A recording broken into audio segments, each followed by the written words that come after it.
Salut tout le monde! C'est un vrai bonheur de vous retrouver. J'espère que tout va bien de votre côté. Alors j'ai décidé de revenir sur les questions que vous m'avez posées suite aux dernières vidéos.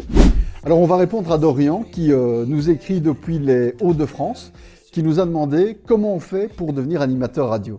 Alors Dorian, déjà c'est une bonne question. Je te dirais qu'il n'y a pas de chemin tout tracé. Il y a plein de possibilités. Aujourd'hui, en 2023, il y a de plus en plus d'écoles d'animateurs radio. Maintenant, ça existe. Je t'avoue que quand moi j'ai commencé, ça n'existait pas. De mon temps, il y avait juste des écoles où on formait des ingénieurs du son. En Belgique, tu vois, il y avait l'IAD, l'INSAS, l'INRACI, au demeurant vraiment de très très bonnes écoles.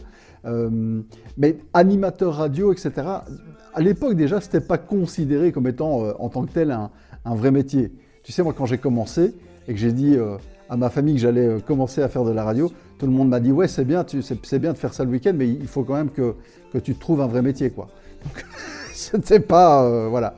Alors aujourd'hui, manifestement, il y a des écoles où on t'apprend à faire de la radio un peu partout. J'imagine qu'en France, il y en a. Je crois d'ailleurs qu'il y a un animateur radio, Bob. Moi, je me souviens que je l'écoutais à l'époque, il était sur Fun Radio. Il fait aussi pas mal de voix off. Lui, paraît-il, a une école de radio qui fonctionne plutôt bien, qui est plutôt bien cotée. En Belgique, je sais qu'il y a notamment l'IFAPME qui propose une formation d'animateur radio. Je pense qu'il y en a d'autres aussi qui peuvent proposer ce type de formation. Te dire ce que ça vaut, j'en sais rien. À mon avis, ça ne doit pas être mal. Tu dois probablement pouvoir gagner du temps, vu qu'on t'apprend les codes tout de suite. Tu es tout de suite immergé dans le milieu, c'est-à-dire que tu as le langage. On t'explique comment on fait les choses. Et pour bien faire, on te fait faire des exercices et tu es tout de suite en fait jugé et conseillé par théoriquement des professionnels du domaine. Donc j'ai envie de dire, faire une école comme ça ne doit pas être mal, mais personnellement, moi j'en ai pas fait, je ne sais pas ce que c'est. À mon avis, tu gagnes du temps.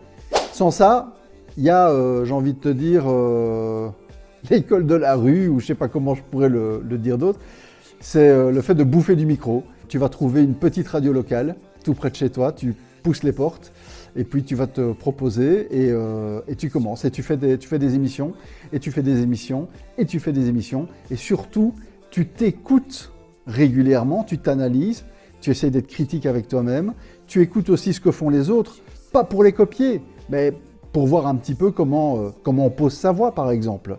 Il faut aussi que tu fasses régulièrement écouter ce que tu fais. L'idéal, c'est à des professionnels du domaine qui vont pouvoir te dire « Tiens, ça c'est sympa comme speak, là t'es beaucoup trop long. » Tu sais, il y a plein de petites règles qu'il faut connaître. Je me souviens quand je travaillais sur Radio Contact, donc sur une radio musicale, à l'époque, on avait fait une étude dans laquelle on avait demandé à un panel de personnes, si tu veux, de se mettre dans un auditoire. On leur passait des extraits de speak animateurs, hein, donc d'intervention d'animateurs. Et en fait, ils devaient appuyer sur un bouton à partir du moment où ils commençaient en fait à s'embêter. Et à l'époque, je me souviens que le directeur d'antenne nous avait expliqué que la moyenne, c'était 23 secondes. 23 secondes. Tu te rends compte? Ça peut paraître très court. Je te dirais que c'est suffisamment long que pour pouvoir quand même faire passer un message. Mais voilà, il faut en être conscient. Tu vois, c'est toutes des petites techniques comme ça qui sont intéressantes à apprendre. Et je pense que tu les apprends probablement dans une école, mais tu les apprends aussi sur le terrain sans problème. Mon cher Dorian, je terminerai juste avec ceci, te dire que faire de la radio, c'est un métier merveilleux. C'est un métier merveilleux parce que tu vas rencontrer des gens très intéressants, que ce soit au niveau des invités, mais aussi vis-à-vis des collègues. Et puis c'est un métier de partage, véritablement. Bref, je te souhaite plein de succès dans ta carrière radio. Et surtout, si comme Dorian, vous avez des questions à nous poser, faites comme lui. Soit vous m'envoyez un petit mail, c'est tout facile, c'est itsmeprod@gmail.com ou vous les mettez en commentaire de cette vidéo. Bref, on a 1000 façons de se joindre. Et je vous remercie beaucoup en tout cas de suivre ces vidéos. Je vous dis à bientôt!